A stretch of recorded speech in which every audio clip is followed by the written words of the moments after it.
Big ബോസിൻ്റെ മറ്റൊരു live അപ്ഡേറ്റിലേക്ക് എല്ലാവർക്കും സ്വാഗതം. നിങ്ങൾ ആദ്യമായിട്ടാണ് ചാനൽ കാണുന്നതെങ്കിൽ സബ്സ്ക്രൈബ് ചെയ്യാൻ മറക്കല്ലേ. ലൈവിൽ കുറച്ചു മുമ്പ് ക്യാപ്റ്റൻസി ടാസ്കിലേക്കുള്ള നോമിനേഷനും കാര്യങ്ങളൊക്കെയാണ് നടന്നത്.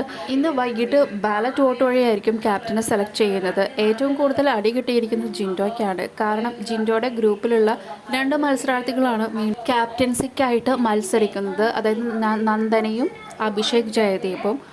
പിന്നെ നോറ ജിൻഡോയ്ക്ക് വോട്ട് ചെയ്യില്ല എന്ന് ആ ചർച്ചയ്ക്കിടയിൽ പറഞ്ഞിരുന്നു. അപ്പോൾ അവരുടെ ഗ്രൂപ്പിൽ നിന്ന് ആകെ സായിയുടെ വോട്ട് മാത്രമേ ജിൻഡോയ്ക്ക് ലഭിക്കുള്ളൂ.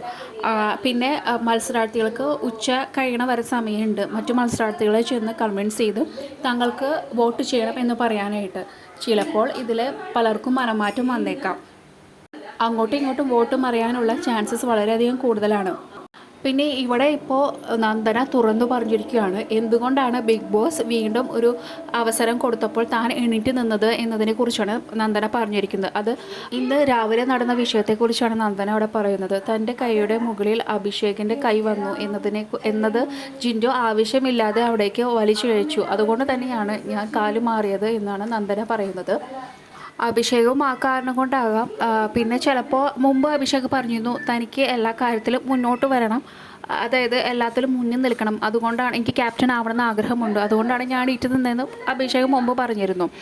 പിന്നെ ജിൻഡോയോടായിട്ട് സായി പറയുന്നുണ്ട് ഓരോ വാക്കുകളും ഇവിടെ പറയുമ്പോൾ ശ്രദ്ധിച്ചു വേണം.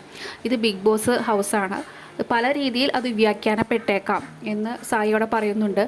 പിന്നെ അഭിഷേകാണെങ്കിൽ ഇന്നലെ രാത്രി നടന്ന ജിൻഡോ അഭിഷേക് വിഷയത്തെ ബിഗ് ബോസിനോട് പറയാനായിട്ട് നിൽക്കുന്നുണ്ട്.